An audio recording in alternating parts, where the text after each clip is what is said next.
मित्रांनो, आजच्या ह्या व्हिडिओमध्ये आपण दोन कन्सेप्ट इथे पूर्ण करणार आहोत. एक फर्स्ट आहे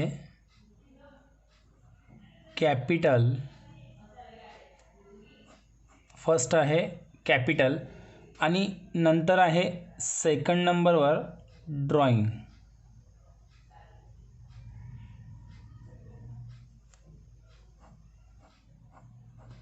कॅपिटल आणि ड्रॉइंग ह्या दोन कन्सेप्ट आपल्याला आज क्लिअर करायचे आहेत. एंट्रीज फक्त आपण कॅपिटलच्या करणार आहोत, पण मात्र आपल्याला ड्रॉइंग पण समजून घेणार आहोत. पुढच्या व्हिडिओमध्ये ड्रॉइंगच्या एंट्रीज मी तुम्हाला कव्हर करून देईल. काय असतं बघा, आपल्याला कोणताही व्यवसाय जर सुरू करायचा असेल, लक्षात घ्या, कोणताही व्यवसाय कोणत्याही व्यक्तीला जर सुरू करायचा असेल तर त्यासाठी सगळ्यात अगोदर गरज भासते, तर ती म्हणजे भांडवलाची. लक्षात घ्या, सगळ्यात अगोदर गरज कसली भासणार आहे? भांडवलाची. आता भांडवल म्हणजे बिझनेस सुरू करण्यासाठी आपण जे काही पैसे, वस्तू, माल आणत असतो त्याला आपण कॅपिटल म्हणणार. पण बघा, ते लवकर समजण्यासाठी मी तुम्हाला इथे कॅपिटलचा आणि ड्रॉइंगचा अर्थ मराठीतनं लिहून देतो आणि नंतर पुस्तकात तुम्हाला ते इंग्रजीमध्ये पण आहे, ते पण दाखवून देतो. पण इथे तुम्हाला अगोदर मराठीत लिहून देतो.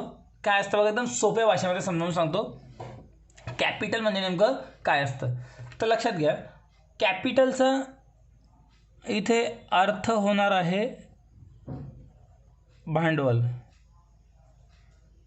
आत्तापर्यंत आपण कॅपिटलचा अर्थ राजधानी वगैरे ह्या प्रकारचा आपण घेत होतो, पण तो अर्थ इथं न लावता इथं अर्थ काय होणार आहे? कॅपिटल. आणि ड्रॉइंगचा अर्थ इथं होणार आहे उचल. जे आपण चित्र वगैरे काढतो ते ड्रॉइंग नाही, तर इथं अर्थ होतो उचल. तर बघा मित्रांनो, कॅपिटल आणि ड्रॉइंग याचे मराठीतनं अर्थ लिहून दिले, पण फक्त अर्थ लिहून कळणार नाही, तर मग त्याला नेमकं काय म्हणतात त्याची व्याख्या वगैरे लिहिली गेली पाहिजे. इंग्रजीमध्ये जी व्याख्या आहे ती बुक्समध्ये आहे, ती सेम तुम्हाला मी दाखवणार आहे, बट त्या अगोदर मराठीतनं लिहून देतो आणि तुम्ही हे तुमच्या माहितीसाठी लिहू पण शकतात. तुमच्या वहीमध्ये कुठेही तुम्ही लिहून ठेवा. तर बघा, कॅपिटल म्हणजे काय तर मी तोंडी सांगतो अगोदर. जो कोणी व्यक्ती आपल्या स्वतःच्या बिझनेसमध्ये स्वतःचं जे काही लावत असेल, पैसे असतील, एखादी ॲसेट असेल, तर आपण त्याला कॅपिटल असं म्हणतो. पण ते अट आहे, ते स्वतःचं असणं आवश्यक आहे. जर कोणताही व्यक्ती बिझनेस सुरू करण्यासाठी स्वतःचे पैसे किंवा ॲसेट्स जर व्यवसायामध्ये आणत असेल तर आपण त्याला म्हणतो कॅपिटल. हेच तुम्हाला मी इथे मराठीत लिहून दाखवतो. बघा, जर कोणीही मालक म्हणजे ओनर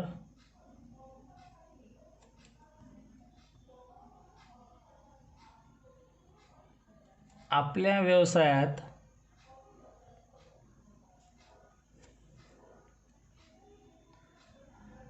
कॅश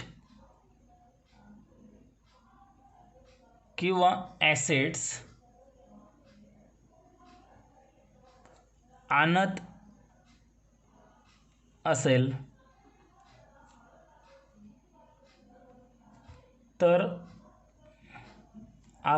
तर आपण त्यास कॅपिटल असे म्हणतो. बघा, लिहून दिलं मी ते. जर कोणीही मालक म्हणजे ओनर आपल्या व्यवसायात कॅश किंवा ॲसेट्स आणत असेल तर आपण त्यास कॅपिटल असे म्हणतो. आता याच्याकरता एक नोट लक्षात घ्या की ती ॲसेट्स किंवा कॅश त्याची स्वतःची असली पाहिजे. त्याने कुठून उसनवार आणलेली नको. ते काय असतं ते पण समजावून सांगतो. पहिले बघा, मी ते नोट लिहून देतो. ती ॲसेट्स किंवा कॅश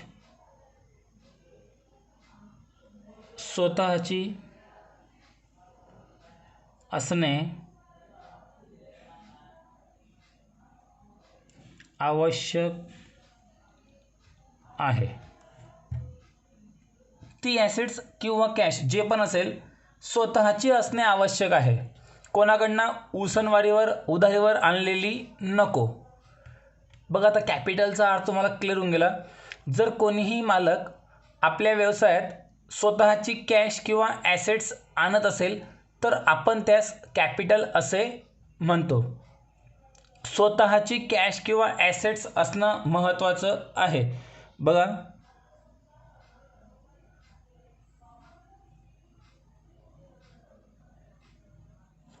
स्वतःची कॅश किंवा ॲसेट्स आणत असेल तर आपण त्याला कॅपिटल असं म्हणणार.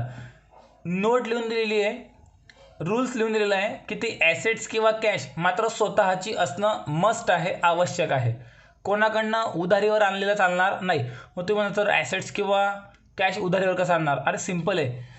आपल्याला बिझनेस सुरू करण्यासाठी बँकेतनं कर्ज पण घेता येतं की नाही? बँकेतनं कर्ज घेतलं असेल तरी आपल्याला कॅश मिळणार आहे. जर समजा आपण आपल्या नातेवाईकांकडनं कर्ज घेतलं, उसनवारीवर पैसे घेतले तर पैसे तर येत आहेत पण ते स्वतःचे होतील का? नाही. जर स्वतःचे जर नाही आहेत तर त्याला कॅपिटल म्हणता येणार नाही. स्वतःचं असेल तरच आपण त्याला कॅपिटल म्हणू शकतो. ओके. आता ड्रॉइंग काय असतं याच्या बिलकुल विरुद्ध. जर ओनर आपल्या वैयक्तिक वापरासाठी व्यवसायामधून कॅश, ॲसेट्स किंवा गुड्स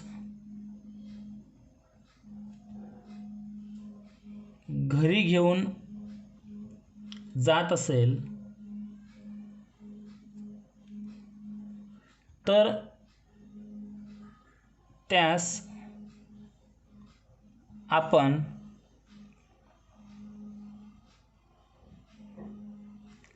ड्रॉइंग असे म्हणतो. बघा आता जर ओनर आपल्या वैयक्तिक वापरासाठी व्यवसायामधून कॅश असेल, ॲसेट असेल किंवा काही गुड्स असेल, माल असेल घरी जर घेऊन जात असेल त्याच्या वैयक्तिक वापरासाठी तर आपण त्यास काय म्हणणार? ड्रॉइंग. कधी पण लक्षात ठेवा. आता इथं लक्षात घ्या, तो ओनर आपल्या वैयक्तिक वापरासाठी व्यवसायातनं काही घेऊन जात असेल तर आपण त्याला काय म्हणणार? नेहमी ड्रॉइंगच म्हणणार. कधी पण लक्षात ठेवा. आता इथं लक्षात घ्या, जे आपण रूल्स लावणार capital oblique drawings, capital oblique drawings. आता कॅपिटल असेल किंवा ड्रॉइंग असेल तर उदाहरणामध्ये एंट्री करताना आपण कॅपिटल किंवा ड्रॉइंग लिहिणार, पण लक्षात घ्या हे ओनरचं नाव दर्शवतात. हे कोणाचं नाव दाखवतात? ओनरचं. आपल्याला एंट्री करताना मालकाचं कधी नाव लिहिता येत नाही, कारण तो मालक आहे. स्वतःच्या पुस्तकात स्वतःचं नाव कधी लिहिलं जात नाही. अकाउंटिंगचा रूल लक्षात घ्या. अकाउंटिंगमध्ये जे बुक्स कीपिंग आपण करतो त्या पुस्तकात मालकाचं नाव स्वतःचं लिहिलं जात नाही, एंट्रीमध्ये नाव लिहिलं जात नाही. मग त्यासाठी ओनरसाठी कॅपिटल किंवा ड्रॉइंग हे शब्द वापरले जातात. जर त्याने व्यवसायामध्ये काही आणलं असेल तर कॅपिटल, काही घेऊन गेला असेल तर मग ड्रॉइंग. एकदम क्लिअर झालं असेल आता. तर मग आपण आज कॅपिटलच्या एंट्रीज इथं क्लिअर करणार आहोत. ड्रॉइंगच्या एंट्रीज पुढच्या व्हिडिओमध्ये आपण बघू. पहिले आपण आता कॅपिटलच्या एंट्रीज बघू. तुम्हाला लक्षात आहेत का? काही डाऊट्स असतील तर आपण ते क्लिअर करू, नंतर पुढे जाणार आहोत. तर इथपर्यंत तुम्हाला समजलं असेल. इथपर्यंत इथे तुम्ही स्क्रीनशॉट काढून घ्या किंवा व्हिडिओ पॉज करून हे कुठेतरी लिहून ठेवा तुमच्या वहीमध्ये. ओके. आता बघा काय म्हटलं आहे, स्टार्टेड बिझनेस विथ कॅश. 37 नंबरचं ट्रान्झॅक्शन आहे. स्टार्टेडचा अर्थ होतो सुरुवात करणे, सुरुवात. बिझनेस म्हणजे व्यवसाय. विथचा अर्थ होतो सोबत. काय केलं बघा इथे, जो कोणी मालक असेल, कोणी बी असू द्या, आपल्याला काही घेणार नाही, त्याने काय केलं, आपला बिझनेस सुरू केला विथ कॅश. पण सोबत त्याने काय आणलं होतं रे, कॅश आणलेली होती. त्याने काय आणलेली होती, कॅश आणलेली होती. मग आता याची आपल्याला 2 अकाउंट इथे शोधून काढायचे आहेत. ह्या ट्रान्झॅक्शनचे 2 अकाउंट्स आपल्याला शोधून काढायचे आहेत. मग ते 2 अकाउंट कोणते कोणते, बरं मग ते आपण 2 अकाउंट्स आता बघू. 2 अकाउंट्स कोणते कोणते आहेत. तर सगळ्यात पहिले इथं क्लिअर करा, ट्रान्झॅक्शन कसलं आहे, स्टार्टेड बिझनेसचं आहे. बिझनेस स्टार्ट होत आहे. बिझनेस जर स्टार्ट होत आहे तर मला सांगा इथं व्यवसायामध्ये काहीतरी आलं आहे की नाही. आलं आहे, नक्कीच आलेलं आहे. काय आलं आहे व्यवसायामध्ये, कॅश आलेली आहे. व्यवसायामध्ये काय आलेली आहे, कॅश. आता ही कॅश मालकाने स्वतःने आणलेली आहे की कोणाकडनं कर्ज घेतलेलं आहे, काही म्हटलं आहे का, काहीच म्हटलेलं नाही आहे, म्हणजे स्वतःने आणलेली आहे. ओके. जर मालक स्वतः काही आणत असेल व्यवसायामध्ये तर आपण त्याला काय म्हटलं पाहिजे, कॅपिटल म्हटलं पाहिजे. फक्त त्यातला एकच रूल आहे की ते पैसे त्याने स्वतःचे आणले पाहिजे. इथे कोणाकडनं उधारीवर आणले काही म्हटलं आहे का, काहीच म्हटलेलं नाही आहे. याचा अर्थ काय झाला, ते पैसे त्याचे स्वतःचे होते. स्वतःचे होते म्हणजे त्याला आपण काय म्हणणार, कॅपिटल. अदरवाईज बघा मी इतक्यात क्लिअर केलं की कॅपिटल हे ओनरचं नाव दर्शवतं. बघा इथं मी लिहिलं आहे या कागदावर, कॅपिटल किंवा ड्रॉइंग कोणाचं नाव दाखवतं, ओनरचं नाव दर्शवतं. बघा मी त्या कंसात तुमच्या माहितीसाठी लिहितो. इथे कॅपिटल म्हणजे कोण आहे, तो ओनर आहे, मालक आहे. बरोबर आहे. आता समजा जो कोणी व्यक्ती असेल, पुढच्या ट्रान्झॅक्शनमध्ये मुद्दा म्हणून मी नाव घेतलं त्यासाठीच, समजा सतीश नावाचा व्यक्ती असेल, तो पैसे व्यवसायामध्ये टाकतोय. म्हणजे पैसे तर काही उडत उडत व्यवसायामध्ये आले नाही, कोणीतरी आणले असतील. मग ज्याने आणले त्याचं नाव न घेता तो जर मालक असेल तर त्या ठिकाणी आपण काय घेतलं पाहिजे, कॅपिटल. कारण त्याचा तो हक्क आहे, त्याचा अधिकार आहे, त्याचं कर्तव्य आहे की त्याने व्यवसायामध्ये पैसे आणले पाहिजे बिझनेस सुरू करण्यासाठी. म्हणून त्याला काय म्हटलं जातं, कॅपिटल म्हटलं जातं. इतकं क्लिअर होतं आहे. मग आता क्लासिफिकेशन ऑफ अकाउंट्स करू आपण. आता कोणते कोणते अकाउंट लागतील, कॅश अकाउंटला नेहमी कोणतं अकाउंट लागतं, रिअल. तर कॅपिटलसाठी लागणार आहे पर्सनल. पर्सनल का बरं रे, कारण कॅपिटल हे कोणाचं अकाउंट दर्शवतं आहे, ओनरचं. तो एक व्यक्ती आहे की नाही, तो व्यक्ती आहे म्हणून त्याला कोणतं अकाउंट लागलं, पर्सनल. ओके. आता टू इफेक्ट्स. रिअल अकाउंट्सचा नियम काय आहे, debit what comes in, credit what goes out. Debit what comes in, credit what goes out. जर आलं असेल तर डेबिट कर, गेलं असेल तर क्रेडिट कर. ह्या ट्रान्झॅक्शनमध्ये कॅश व्यवसायात आली की गेली रे, ह्या ट्रान्झॅक्शनमध्ये कॅश व्यवसायामध्ये आली की गेली आहे. इथे कॅश आपल्याकडे आलेली आहे, म्हणजे बिझनेसमध्ये कॅश आलेली आहे. म्हणून बघा आपण इथं लिहू, cash comes in, cash comes in, cash आलेली आहे. आता डेबिट व्हाट कम्स इन, जे पण येईल त्याला डेबिट करा. मग इथं काय आलं आहे आपल्याकडे, कॅश. मग आपण कॅशला काय केलं पाहिजे, डेबिट. क्लिअर इथपर्यंत. यानंतर आता कॅपिटलचा विषय बघा. कॅपिटल अकाउंट म्हणजे ओनरचं अकाउंट आहे. ओनर हा व्यक्ती आहे आणि व्यक्तीसाठी नेहमी कोणतं अकाउंट लागतं, पर्सनल. ओके. पर्सनल अकाउंटचा नियम काय, debit the receiver, credit the giver. Receiver म्हणजे घेणारा, गिव्हर म्हणजे देणारा. इथं जो बी कोणी व्यक्ती असेल, मालक, तो ओनर इथे पैसे व्यवसायातून काढतोय की व्यवसायाला देतोय, तो व्यवसायाला तो पैसे देतोय. म्हणजे इथे ओनर जो पण आहे तो कोण बनतोय, गिव्हर बनत आहे. तो कोण बनतोय, गिव्हर. मग बघा इथं आपण लिहू, capital oblique owner is giver of cash. तो कॅश देणारा आहे, तो कॅश देतोय. बरोबर आहे. ओनर काय करतोय, कॅश देत आहे व्यवसायामध्ये. तर मित्रांनो बघा, थोडंसं पुस्तकात जे दिलेलं होतं ते पण समजावून सांगतो, ते तुम्हाला. तर बघा, जी माहिती तुम्हाला मराठीत इथे लिहून दिली होती बघा ह्या पेजवर, तेच फक्त असं इंग्रजीमध्ये आहे. इंग्लिश मिडियमच्या स्टुडंट्सकरता एवढं मी ते क्लिअर करून देतो. जर मराठी मीडियमचे विद्यार्थी पण जर हे लिहित असतील तर लिहून घ्या, काहीच प्रॉब्लेम नाही. माहिती कोणतीही जर तुम्ही स्टोअर करून ठेवली तर ती कधीच वाया जाणार नाही. तर बघा, कॅपिटलचा अर्थ काय होता? The total amount invested in to the business by the owner is called capital. जेवढी अमाऊंट ओनर व्यवसायात इन्व्हेस्ट करेल, गुंतवणूक करेल, त्याला नेहमी काय म्हणणार आपण? कॅपिटल म्हणणार. Capital is a liability of the business. Capital ही बिझनेसची लायबिलिटी आहे. ॲज दिस अमाऊंट, लायबिलिटी म्हणजे देणं बाकी, as this amount is payable by the business. बिझनेसचं ते देणं बाकी राहील, पेएबल म्हणजे देणं बाकी. एंटरप्राइजेस टू द ओनर, मालकाला तेवढे पैसे द्यायचे बाकी ते बिझनेसला. मालक आणि बिझनेस हे दोन वेगळे पार्ट आहेत. आपण बिझनेसच्या एंट्रीज करतो at the time of closure of the business. जेव्हा बिझनेस बंद होऊन जाईल तेव्हा तो बिझनेस त्या मालकाला तेवढे पैसे देणे लागतो, म्हणून त्याला आपण लायबिलिटीसुद्धा म्हणतो. ड्रॉइंग म्हणजे काय? The amount of cash or value of goods assets ETC withdrawn from the business by the owner for personal use. Personal use म्हटलं बघा, म्हणजे वैयक्तिक वापरासाठी, कॉल्ड एज ड्रॉइंग, त्याला म्हणणार आपण ड्रॉइंग. इथे काय म्हटलं आहे? Example, proprietor page a college fees of his son. मालक मुलाची कॉलेजची फीज भरतोय, हा बिझनेसचा खर्च नाही, हा त्याचा वैयक्तिक खर्च झाला, म्हणून त्याला आपण ड्रॉइंग म्हणणार. Or page is medical expenses, त्याचा स्वतःचा मेडिकलचा खर्च करतोय, मोबाईल बिलचा खर्च करतोय.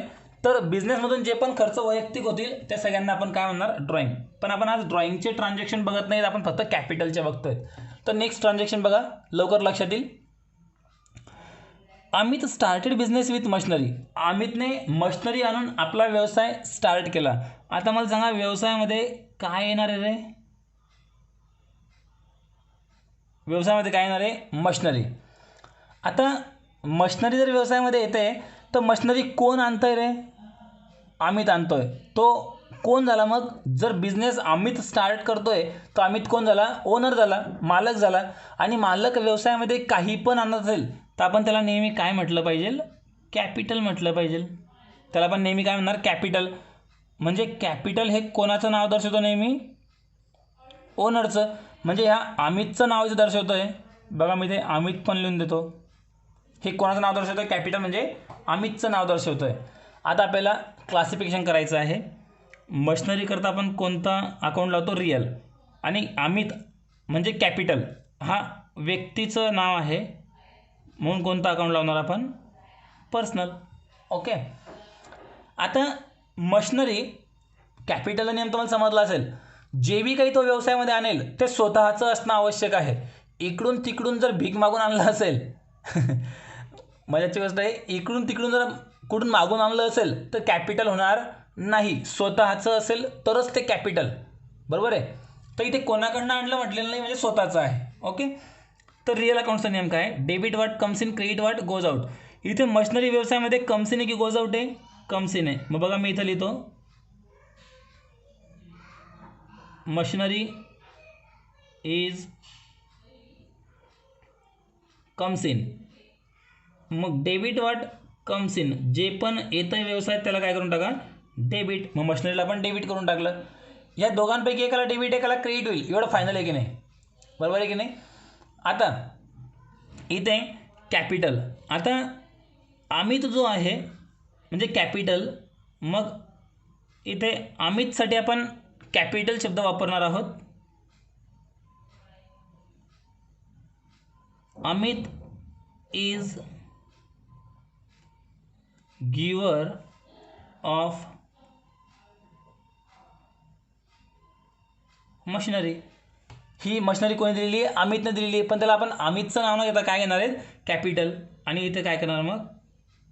क्रेडिट. कारण debit the receiver, credit the गिवर. जो कोणी गिवर असेल त्याला क्रेडिट करा. आता बघा रे, तुम्हाला मी एक हिंट दिलेली होती परचेस आणि सेल करता. काय होती ती हिंट? परचेस आणि सेल्स करता हिंट काय होती? आठवत आहे का?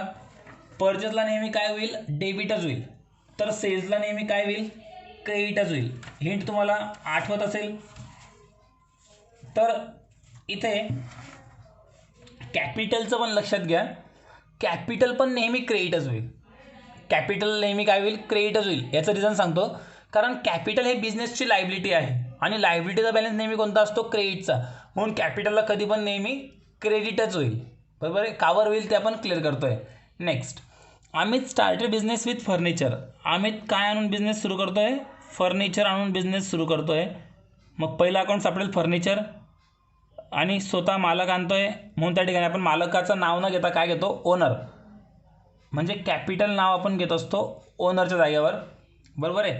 आता फर्निचरसाठी कोणता नियम लागेल, रियल. कॅपिटलसाठी पर्सनल. फर्निचर कम्स इन की गोज आउट आहे, फर्निचर व्यवसायामध्ये आणतोय. फर्निचर इज कम्स इन, आलंय म्हणून त्याला काय करणार, डेबिट. आणि ओनर इथे कॅपिटल म्हणजे कोणाचं नाव दर्शवतोय, ओनरचं. तो व्यक्ती आहे म्हणून पर्सनल अकाउंटचा नियम लावला. मग इथे फर्निचर देणारा कोण आहे, तो अमित आहे, ओनर आहे. म्हणून बघा इथे आपण लिहितोय owner oblique capital is giver of furniture आणि त्याला आपण नेहमी काय करतो, क्रेडिट. त्याला आपण करणार क्रेडिट. क्लिअर झालं. आता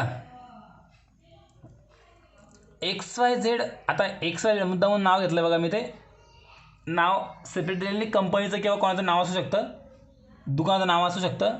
started business with stock of goods. बघा स्टॉक ऑफ गुड्स म्हणजे यांनी काही मशिनरी नाही आणली, फर्निचर नाही आणलं, कॅश नाही आणली. यांच्याकडे डायरेक्ट माल होता बिझनेस सुरू करताना. मग त्याला आपण परचेस किंवा सेल्स नाही म्हणू शकत, कारण तो त्यांनी आत्ता खरेदी केलेली नाही. बिझनेस सुरू होण्याच्या अगोदरच त्यांच्याकडे हा माल व्यवसायामध्ये आहे. मग तुम्ही मला सर हा त्यांनी कुठून कुठून खरेदीच केला असेल, 100% खरेदीच केला असेल. पण जेव्हा खरेदी केला तेव्हा बिझनेस सुरू झालेलं नाही. बिझनेस सुरू केव्हा होतोय, जेव्हा माल खरेदी केला गेला आणि तो माल आणून त्यांनी बिझनेसमध्ये ठेवला, तिथून बिझनेस सुरू झालेला आहे. ओके. तर मग आता अकाउंट्स कोणते कोणते होणार, कॅपिटल तर फिक्स आहे. तो माल जर आणला असेल तर परचेस किंवा सेल्स न म्हणता त्याला आपल्याला म्हणायचं असतं स्टॉक ऑफ गुड्स, किंवा फक्त स्टॉक म्हटलं तरी पण चालतं. कारण स्टॉक नेहमी मालचाच असतो, गुड्सचाच असतो, स्टॉक ऑफ गुड्स. आणि सेकंड, ते कोणी आणलं, मालकाने आणलं, म्हणून त्याला काय म्हणणार, कॅपिटलच म्हणणार. आता स्टॉक ऑफ गुड्स आपली ॲसेट्स असते, कारण ते विकून पैसे मिळणार आहे. रिअल अकाउंट लागेल. तर कॅपिटल अकाउंटला कोणता अकाउंट लागतं आपल्याला, नेहमी पर्सनल. आता इथे बघा स्टॉक ऑफ गुड्स हे व्यवसायामध्ये आलेलं आहे. मग इथे म्हणू आपण stock of goods is comes in.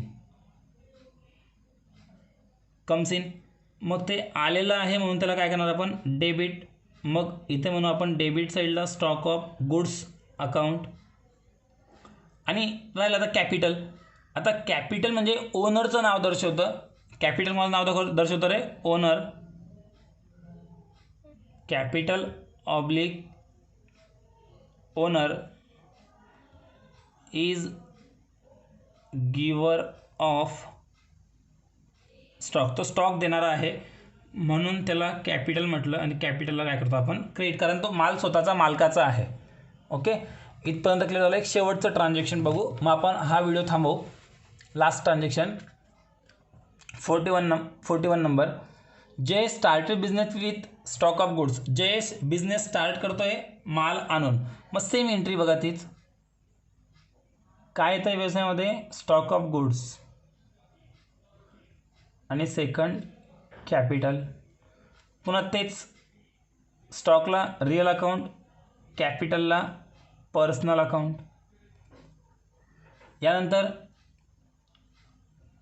रिअलमध्ये कोणता अकाउंट लागेल, stock of goods is comes in. आणि ओनर म्हणजेच capital is giver of stock. जो पण ओनर आहे तो हा स्टॉक व्यवसायाला देतो आहे. बरोबर आहे. तुम्ही सर हे तर माल त्याने आणलेला विकतच घेतलेला आहे. लक्षात घ्या, कंडिशन लक्षात घ्या. त्याने जर माल आणलेला आहे, बिझनेस सुरू करायच्या अगोदर त्याने काय केलं, कुठूनही पैसे आणले असतील, त्याने माल घेऊन आला, बिझनेस अजून सुरू झालेला नाही, मग तो स्टॉक आत्तापर्यंत कोणाचा आहे, त्या ओनरचा आहे. लक्षात घ्या. आता समजा हा अमित नावाचा व्यक्ती, बिझनेस अजून त्याचा काहीच नाही आहे, त्याने काय केला, 1,00,000 रुपयांचा, त्याने 1,00,000 रुपये व्यवसायात न आणता, ही त्याच्याकडे कॅश पडलेली होती, त्याने हे 1,00,000 रुपये व्यवसायात नाही आणले. त्याने काय केलं, बिझनेस सुरू करायचा बाकी पुढच्या आठवड्यामध्ये बिझनेस सुरू करायचा असेल, त्याने काय केलं, 1,00,000 रुपयांचा माल खरेदी करून घेतला. आता त्याने काय आणलं रे तिथून, गुड्स परचेस केला, म्हणजे माल खरेदी केला. तो माल आत्तापर्यंत कोणाचा आहे, अमितचा आहे. हा माल कोणाचा आहे आत्तापर्यंत, अमितचा आहे. आता अमित काय करतोय, हा त्याच्याकडे स्टॉक पडलेला आहे, स्टॉक ऑफ गुड्स. आता हा स्टॉक कोणाचा आहे, अमितचा आहे. ओके. आता अमित काय करतोय, हा जो माल आहे, हे जे गुड्स आहे, हा माल आपल्या बिझनेसला देऊ करतोय. त्याने हा माल काय केला, आपल्या बिझनेसला देऊन टाकला.